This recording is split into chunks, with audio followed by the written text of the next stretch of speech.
Um, but let's just open it up. Sarah, Allison, either of you have kind of a main hurdle, constraint, something that you've been noticing in business today, that you're looking to overcome, either personally or within the business, that you would like to have as a discussion point for today? Sarah? I'm gonna say I have like 5, but but I certainly don't want to jump in. So if you have something, go ahead. No, nothing. I mean, yeah. I mean, no. I'd rather hear yours so I can learn. Yeah. All right, Sarah, let's choose what's the top one on your list? Yeah, I was going to say, I think it's delegation. I have a team, so I have employees. I've made the switch from subcontractors to employees. And, you know, a lot of times when I meet other business owners, when you get to the root of it, it's control. They don't want to let go. I do. Take all the things from me. But I'm struggling to understand how to find that middle ground of, like, I've made the mistake of going, here it is, go sink or swim. Just figure it out. That doesn't work. I've also made the mistake of, okay, we're going to slow way down. Basically, I micromanage every step of their lives, and that's useless as well. So how do I find that middle ground? I'm sorry, I'm just chuckling because you were so honest about, yeah, my clients have that same problem, but I don't. It's like, and I've done that same thing, sink or swim, the micromanage, do it my way. I can tell you, you know, if you guys can't tell, Tanner and I are father-son. So I have a merit badge and stuff that sons do wrong for fathers, and I'm trying not to do that to Tanner. So let me ask a couple of questions. What are your pinch points for delegation? What would you say your greatest stressors, pinch points that cause you to just, you know, have to jump back in? I guess it just because it's the most current thing. If I take Propel today as a tangible example, I've done this event twice before. So I attempted to, by myself. So I attempted to document all the systems and everything. And I thought I was fairly clear about saying, I'll take care of getting sponsors and speakers because those are based on my relationships. I need you guys to do everything else. All the stuff's in the folders. I know it's not well organized, but just ask me questions and we'll fill it out. But that wasn't setting clear enough expectations because we had a lot of bumps where she was like, well, I didn't know I was supposed to do that. Interesting. So it's so funny. I used to work for a corporation in Shawano, Wisconsin, just north of where you're at, Sarah. Was up there for about 3.5 years. And so Allison, just for transparency, you know, Snowvid that we went through here in February, Sarah lives in that 6 months of the year. Okay. Right. I never heard that term, Snowvid. That's amazing. Yeah. We had Snowvid here, you know, COVID, Snowvid, never seen snow, you know, in Wisconsin, you know, the power, it snows 10 feet a year or 15 feet a year and the power never goes out. Right. It snowed 10 inches here. We didn't have any power. So when you talk about expectations, so it's interesting, do this. So how did you transfer accountability, responsibility, and ownership to the team? Or did you? I did. I picked one person. So I have sort of a GM in the making. She's not taking all the buckets. That's a different person, but she does most of them. And we've identified that so I know you guys are familiar. Allison, are you familiar with disc profiles? Yeah, I haven't done one, but I know what it is. Okay, good. Because I didn't want to be a jerk and like ramble on that stuff and it doesn't make any sense. So I'm a super high DI, more D than I just want bullets. I want it done. My GM in training is an IC, but she also is very good at, she's like totally absorbed all the disc stuff and the action coach stuff. And she called me out on saying some of the challenges I had with the team member that I chose to like manage all this stuff. She's a super C. She's also kind of CI, but she's way more C. And so the like GM in training will say was like, you can't talk to her. I was like, damn it, you're right. It doesn't translate well. So even though it's less efficient, I've started going through, we'll say the GM, to kind of give her the stuff and then she delegates because she's better at seeing the logistical side of saying, okay, here's the nugget. You can do most of this, but you should do this piece, you should do this piece. And because she has that high C mentality, she's good at translating that. So I guess maybe Maybe could it be that it's the I'm trying to think of the right word for it. Like she didn't know who to go to. Oh, interesting. Interesting. So that's perfect. And I always like that. So I know you guys are going to find it's hard to believe. Tanner's a super high CD and I'm a high I, high D, and they rotate. So we see conflict, right? You just have that. So we talk about communication in that, but who to go to, who not to go to. So again, that's that clear expectations with accountability, ownership, responsibility. So think about it like this for a second.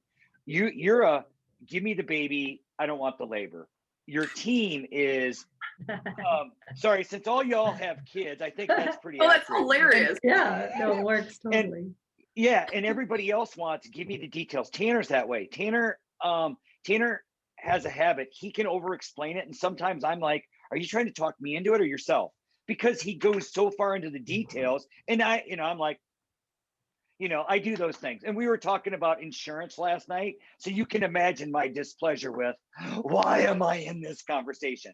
But to your point about delegation and moving things forward, it's a transference of accountability. So think of it like this. We use ownership, accountability, responsibility.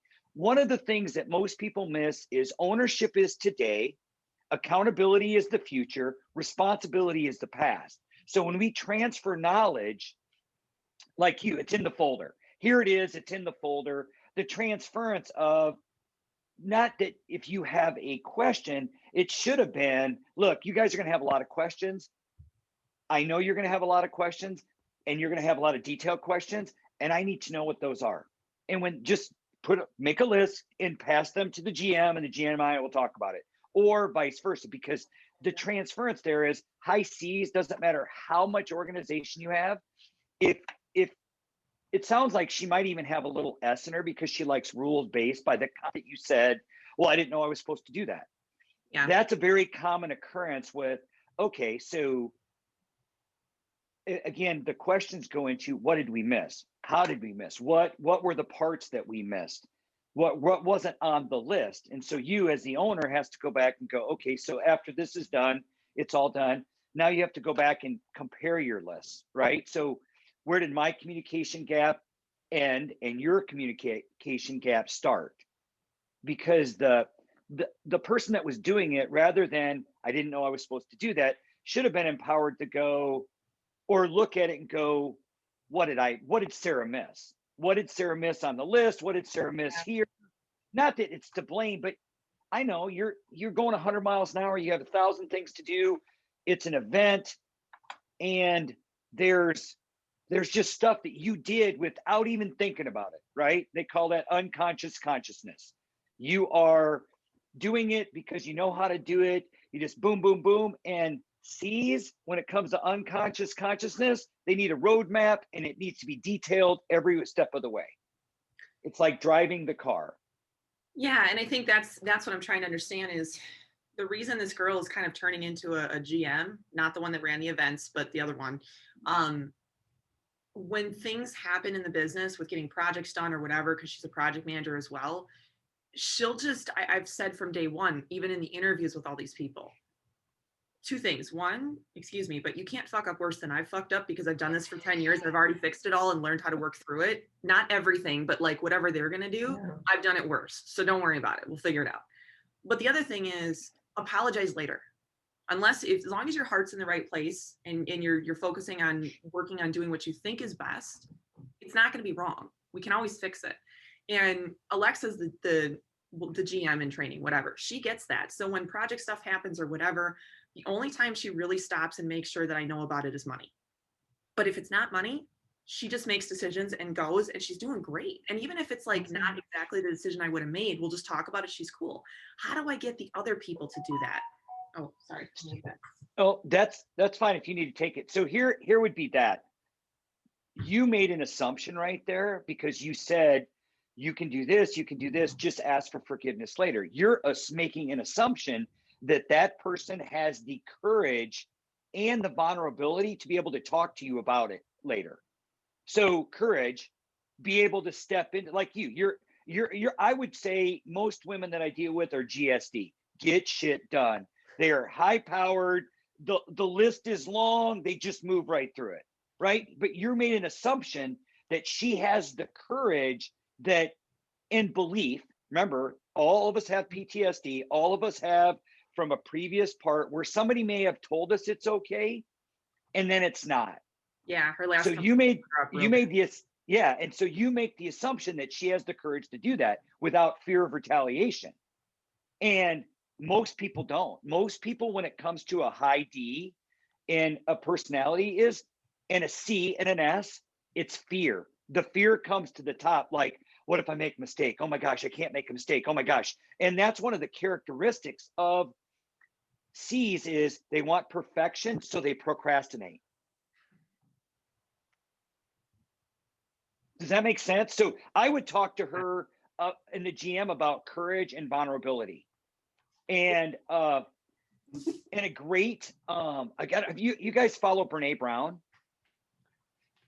I don't she follow, is. but I'm familiar. Yeah. Okay, so Brene Brown, and this was a learning for me. So Brene Brown did a the Call to Courage. It's on Netflix. It's like 110 minutes long. It's where she talks about vulnerability and courage, and she talks about military people, and she's talking about women in general. But it's about, we make the assumption that everybody has the same beliefs, courage, vulnerability that we do, but with employees, they don't. We make the assumption, we pass our thoughts on to them without allowing them to ask them. So let me ask you a question. If something goes wrong, are you afraid of me? Are you afraid of retaliation? That's a good one. That's a good question. Yeah, that's because, again, remember, you're a D. Sarah, how much are you afraid of? No, I'm taller than just about everybody, so Yeah. your That's false my point. security. Yeah, that's exactly it. So we have to look at that for a second. We have to look at the personality. We have to look at the where they're at in their life and what things have happened. And I'll use Allison as a teacher. Do you see kids in classes that come up year after year that where a student won't raise their hand, won't answer questions, won't do any of that? 100%. See, and I'll guarantee that in school, that student has an issue because they tried to answer a question at one time in a classroom setting, and they were told, no, they're wrong. And then one of their friends made fun of them or somebody else. And then I know that's not every teacher, but we see it, and we see it cultured into adults because they're like, I'm not saying nothing. I'm not saying anything. I'm not doing anything. But it's, again, it has to be like, what are you afraid of? Well, Are you it's afraid of me? not cool to be smart. Exactly. I remember that. Yeah. And I used to have terrible issues with school and things like that because that always happened to me. But again, you have to take the point of sitting this person down and finding out what her barrier is. What is she afraid of? Is she afraid of making a mistake?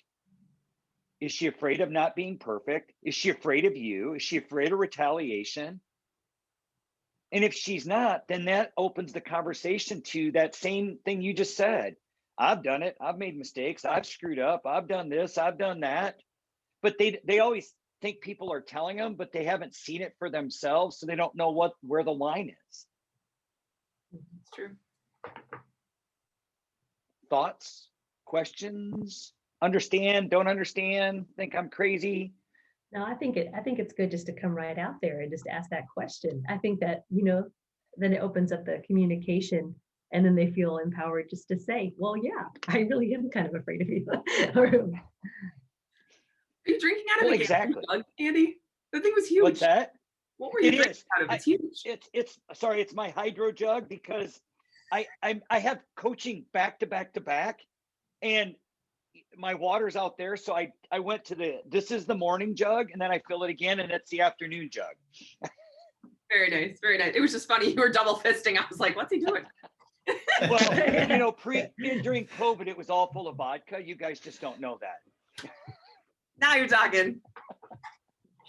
Oh, this is great. I think it's got me thinking that I know we were talking about doing kind of like a debrief after this, because I want to run these events every couple of months. And to be honest, in my head, I could tell I wasn't making it as big a priority, because I'm like, well, we need to go through this, but I got all these other sales things to do, whatever. But it's helping me realize that she's not just the event coordinator. She's doing a ton of other things for clients and other things with our company.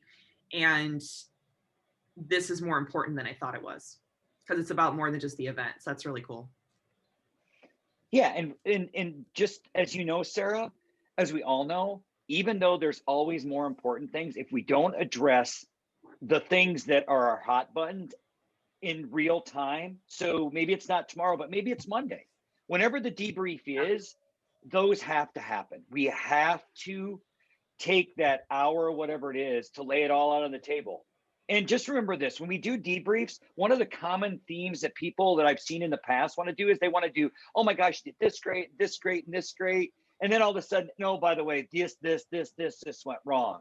So that's a backhanded compliment is what it is. And what you have to do is you have to walk them very delicately through what worked, what didn't, in your eye.